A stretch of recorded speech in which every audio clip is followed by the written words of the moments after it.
Hello, welcome back to my channel. ഇന്നത്തെ നമ്മുടെ recipe മുളകിട്ട മീൻകറി അഥവാ കോട്ടയം സ്റ്റൈൽ മീൻകറി എന്നറിയപ്പെടുന്ന കുടംപുളിയിട്ട മീൻകറിയാണ്. എങ്ങനെ തയ്യാറാക്കുന്നത് നോക്കാം.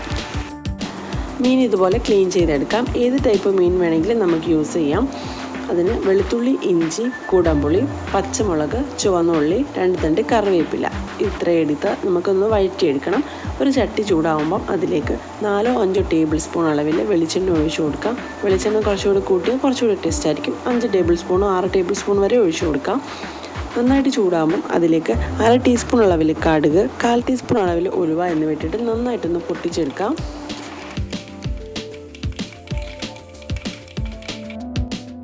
ഇനി ചൂടായ എണ്ണയിലേക്ക് നമുക്ക് ചുവന്ന ഉള്ളി കട്ട് ചെയ്തതും പച്ചമുളകും കൂടി ആഡ് ചെയ്തിട്ട് നന്നായിട്ടൊന്ന് വഴറ്റിയെടുക്കാം.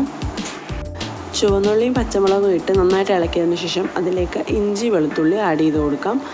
അപ്പം ഇഞ്ചിയും വെളുത്തുള്ളിയും ഒന്നെങ്കിൽ ചതച്ചിടണം, അല്ലെങ്കിൽ ഇതുപോലെ കട്ട് ചെയ്തിട്ടിടുക.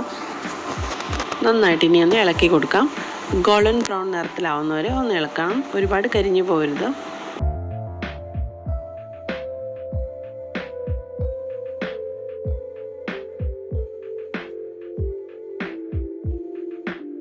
ഇതുപോലെ ഗോൾഡൻ ബ്രൗൺ നിറത്തിലാക്കിയെടുക്കാം.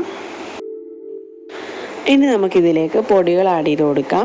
4 ടേബിൾ സ്പൂൺ അളവിൽ കാശ്മീരി മുളക് പൊടിയാണ് ആഡ് ചെയ്തിട്ടുള്ളത്. നിങ്ങളുടെ കയ്യിൽ സാധാരണ മുളക് പൊടിയാണെങ്കിൽ 2 ടേബിൾ സ്പൂൺ അളവിൽ സാധാരണ എരിവുള്ള മുളക് പൊടിയും 2 ടേബിൾ സ്പൂൺ കാശ്മീരി മുളക് പൊടിയും കൂടെ ആഡ് ചെയ്താൽ മതിയാവും. ഇനി 1/2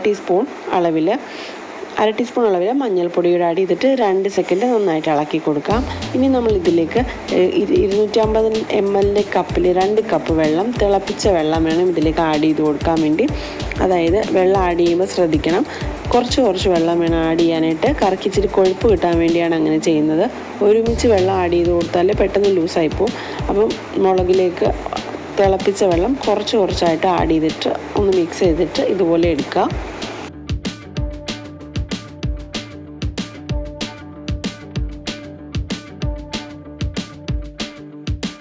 കറി ഒന്ന് തിളച്ച് തുടങ്ങുമ്പോൾ ഇതിലേക്ക് നമ്മൾ എടുത്തു വെച്ചിരിക്കുന്ന കുടംപുളി ആഡ് ചെയ്ത് കൊടുക്കുക. 3 കുടംപുളി എടുത്തിട്ട് നമ്മൾ ആഡ് ചെയ്ത് കൊടുത്തിട്ടുണ്ട്. അതുപോലെ തന്നെ ഇതിലേക്ക് ആവശ്യത്തിനുള്ള ഉപ്പ് കൂടി ആഡ് ചെയ്തിട്ട് നന്നായിട്ട് ഇളക്കി ഇതൊന്ന് തിളപ്പിച്ചെടുക്കാം. അതിനുശേഷമാണ് നമ്മൾ ഇതിലേക്ക് മീൻ ഇട്ട് കൊടുക്കുന്നത്. പുളി ഇട്ട് കൊടുക്കുമ്പോൾ ഒരു കാര്യം ശ്രദ്ധിക്കണം, പുളി കൂടുതലാണോ നോക്കിയിട്ട് വേണം ഇട്ട് കൊടുക്കാനായിട്ട്. അപ്പം ഞാൻ 3 ഇട്ടത്, എനിക്ക് പുളി കുറച്ച് കുറവായതുകൊണ്ടാണ്. നല്ല പുളിയുള്ളതാണെങ്കിൽ 2 ഇട്ടാൽ മതിയാവും. നന്നായിട്ട് തിളച്ചിട്ടുണ്ട്. ഇനി നമുക്കിതിലേക്ക് മീൻ ഇട്ട് കൊടുക്കാം. മീൻ ഇടുമ്പോൾ ഗ്രേവിയിൽ മുങ്ങിക്കിടക്കുന്ന പോലെ നിരത്തി വേണം ഇട്ട് കൊടുക്കാനായിട്ട്.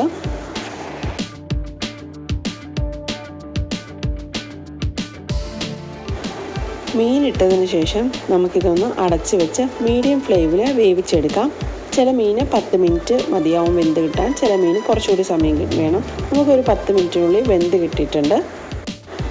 മീൻകറി വെന്തതിന് ശേഷം ഒരു 5 സെക്കൻഡ് തുറന്ന് വെച്ചാൽ അതിൽ എണ്ണയെല്ലാം ഒന്ന് തെളിഞ്ഞ് കിട്ടും. അപ്പോൾ കാണാൻ കുറച്ചുകൂടി ഭംഗിയായിരിക്കും. അതുപോലെ തന്നെ നമ്മൾ തണുത്തതിന് ശേഷം എടുക്കുമ്പോഴാണ് കുറച്ചുകൂടി ടേസ്റ്റ്. പഴകിയ മീൻകറിക്ക് ഭയങ്കര ടേസ്റ്റാണ്. അതുപോലെ തന്നെ മീൻകറി വെക്കുമ്പോൾ ശ്രദ്ധിക്കേണ്ട 2 കാര്യങ്ങൾ.